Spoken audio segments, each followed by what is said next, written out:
Hello, love. Hello. Hello, love. Let me get that Australian accent. Yeah. It's pretty iffy. How are you on accents? I can do a few words here and there, but I've never really studied it. And I would love to be able to do a lot of accents. But hello, love. That's about as best as I can. Okay. Hello, love. Okay, enough of that. You know what? It's starting to get chilly in the morning. In fact, there was no way I could have gone sleeveless this morning going to the gym. So, yay. Oh, yeah. Oh, yeah. Okay. Well, I got a good show for you today, right? I got a good question, and I'm going to answer it. And I think you're going to find it very, very, very, very interesting. Right? Well, okay, that was my other attempt at an accent. Okay. Please watch it all the way through. And please subscribe. Check your subscription. You know how YouTube is. They just unsubscribe, subscribe. They can't make up their mind, right? So maybe Google, who knows? Who knows what gender Google is? I'll see you on the other side. Okay?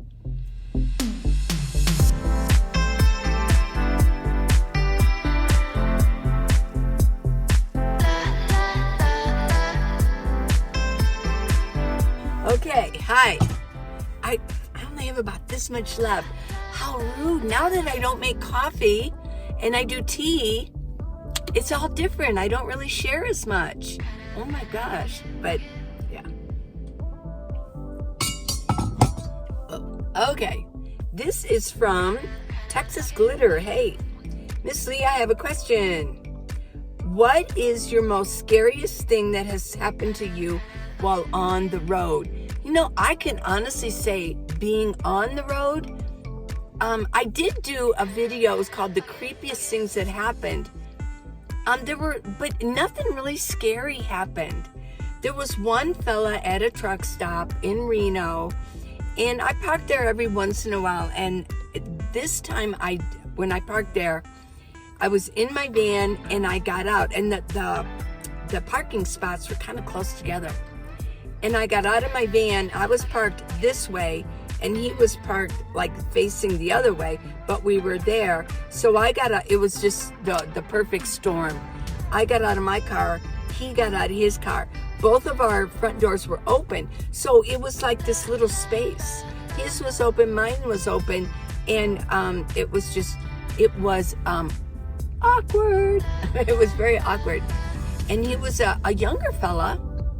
And I got out, I looked at him, he looked at me, and then he had that look on his face like, oh, oh, well, aren't you a cutie? He had that look in his eye. And he really wanted to talk, and I thought, well, should I move? Of course I could shut my door, and I believe I did. At that point, I shut my door, so I had an escape to get out. But I wasn't sure. Here was my thinking. I wasn't sure if I should move. There weren't that many parking spaces. It was starting to fill up. Yeah, it was a smaller, it was, what do they call those? Petro. And then they have a restaurant. It's called the Iron Skillet, which is pretty good. They're very expensive, but it's a nice diner. And it's in Reno. And I've spent 2 summers in Reno before, so I do like Reno. And hopefully I'll go back one day.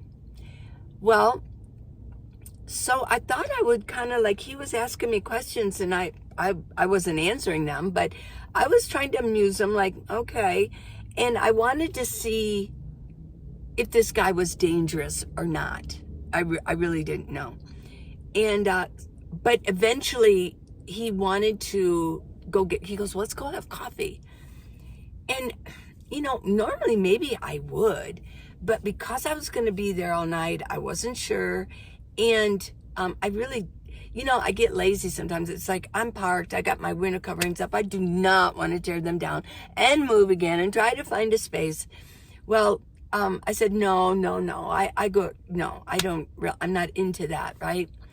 Well, that was probably the most unnerving thing when it came to another human being bothering me, because I've really not been bothered much.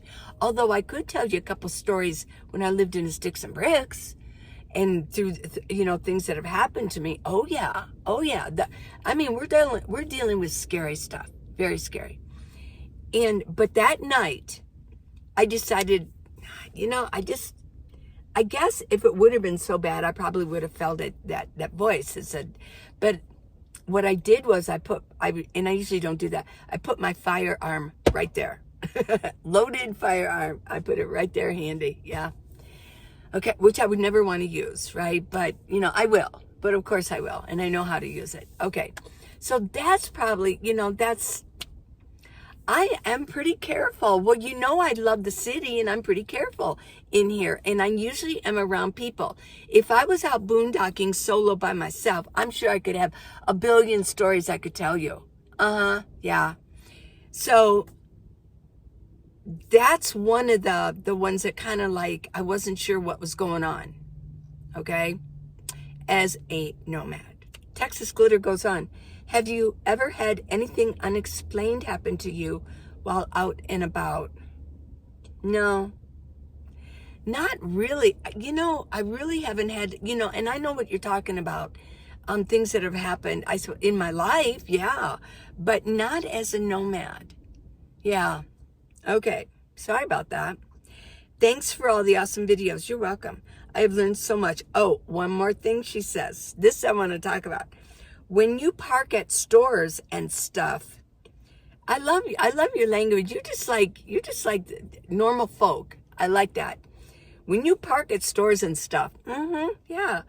Do you park further to the back away from other cars or closer to the front of the stores?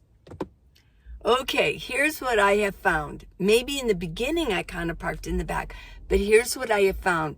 Being in the city and sometimes wanting to find parking in the city for a few hours because there's a solar panel up or something, and I just want to do things in here and I just want to feel safe, and I don't want to go out boondocking to park or whatever, and I don't want to park in the sun.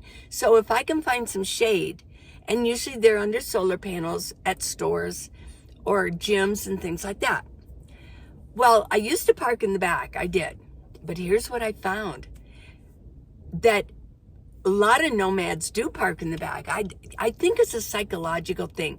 Well, I think here's my take, and it could be right or wrong. I've never done a study on it or done research on it.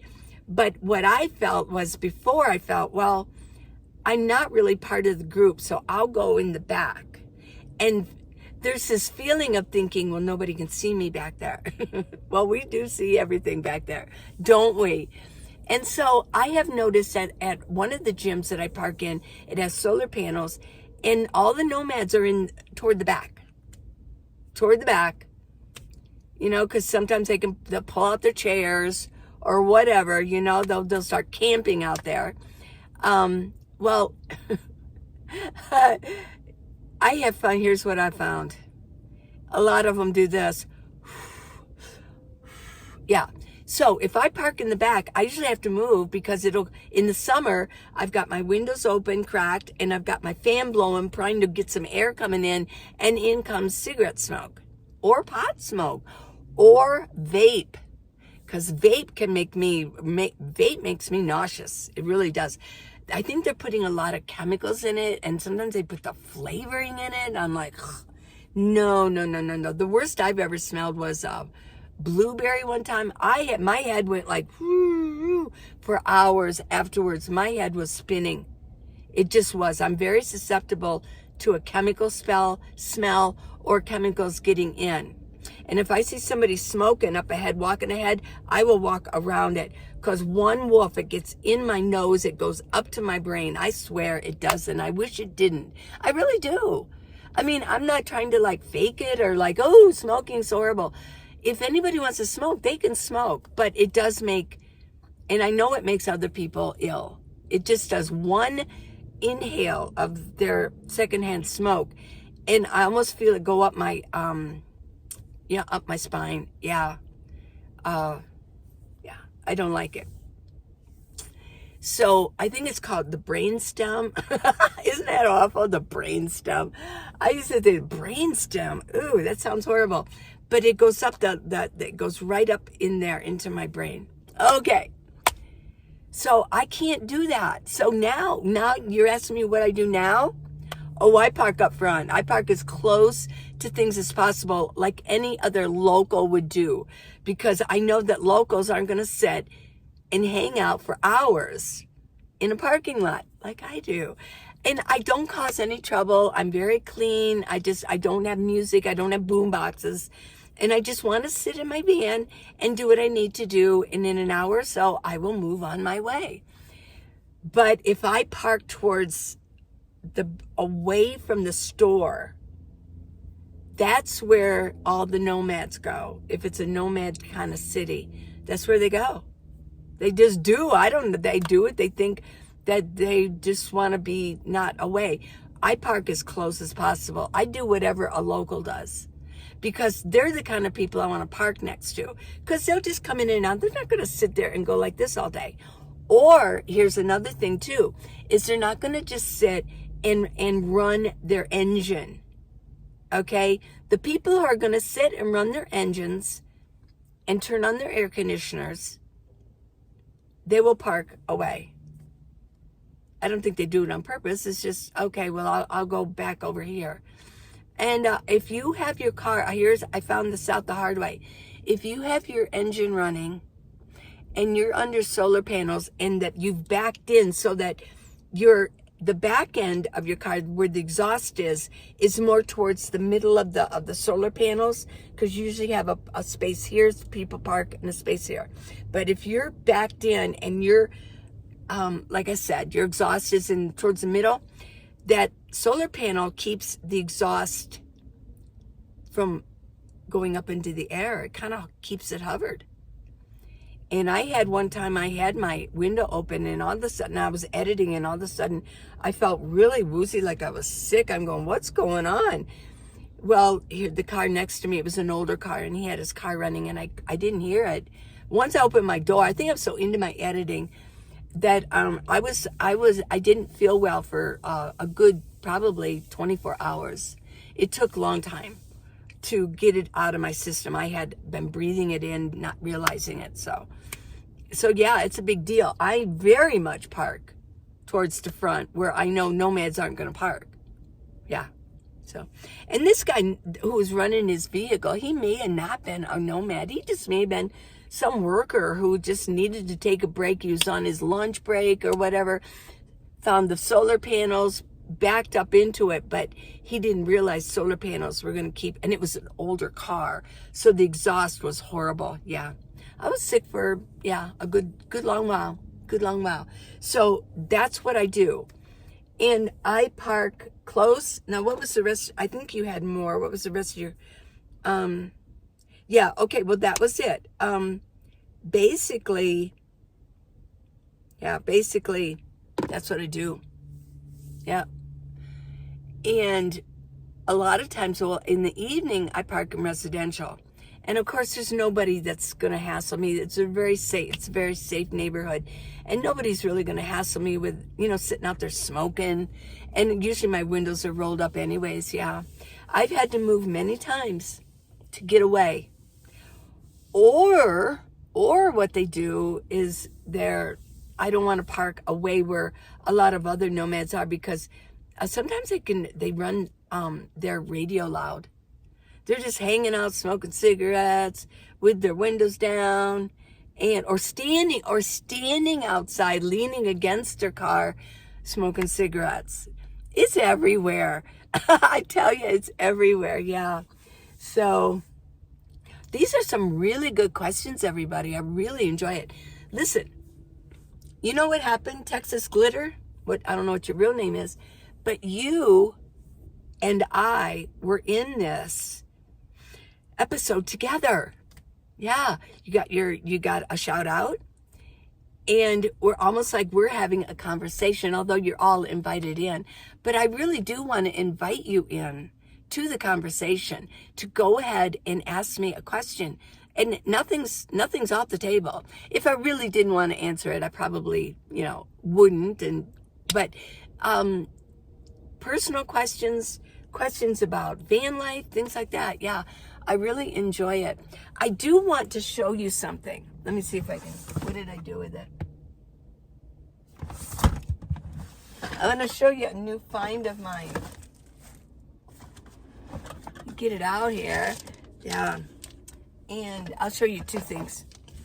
I found what I've been doing now is I'm always on the lookout for imported cheese. You know, thus far, well, I've read so much about what's going on when it's manufactured here in the United States. They're putting all these chemicals in it. Yeah, they really are. And it's not just that one chemical that I heard about where they keep it from not molding, but there's other stuff they're using too in cheese. So I discovered this is from Ireland, and they sell it at Walmart. It is expensive, but I just don't eat as much anymore anyway, so I can eat just little bites of it. But it's so good. Oh my God. I love it. I love this cheese. Yeah, I don't eat very much. I suppose in some respects, I don't drive very much anymore, so a lot of my money can go for better foods. Now, I did go to Whole Foods and I wanted to get, but I couldn't see anywhere where it said it was imported. I want imported cheese. I really do. So I'm going to have to just really look. I know in, I believe in Tucson I can find it, but if you have any suggestions, where can I find imported cheese? Imported cheese. Here's another thing that I'm really crazy about, the Kipper snacks. And it says it's wild caught and it's naturally smoked. I don't really like to go with smoked things, but it says it's naturally smoked. And I've been really reading ingredients. And so this is one big deal. And it's pretty light, but this fills me up for breakfast. It really does. And maybe just a couple little slices, little pieces of this and some Kipper snacks and maybe some applesauce, something like that. That's enough for breakfast for me. And what I've been putting on these, just so you know, let's see my condiments. I've been using A1 sauce. I looked at the ingredients. Not bad. Okay, yeah, good stuff, I guess. I looked at the ingredients of this too. Red Hot. I don't use this that much anymore. I do really like this. I love this. It is reduced balsamic, but it has sugar in it, so I'm not going to buy it again. I only have about that much left, but I'm not going to buy it again because of the sugar. I just really don't want sugar in my body. I'll eat regular fructose if it comes from unsweetened apple. I get unsweetened applesauce, little things of applesauce. And I get that, but, you know, I really don't want the sugar. So, yeah, I just wanted to show you these things as I come up with new things to eat, because you do like to know. It's getting to the point, I will say this, where it's getting hard to find things to eat for me. Because I have this personality that if I find out that there's something horrible in it, I cut it off.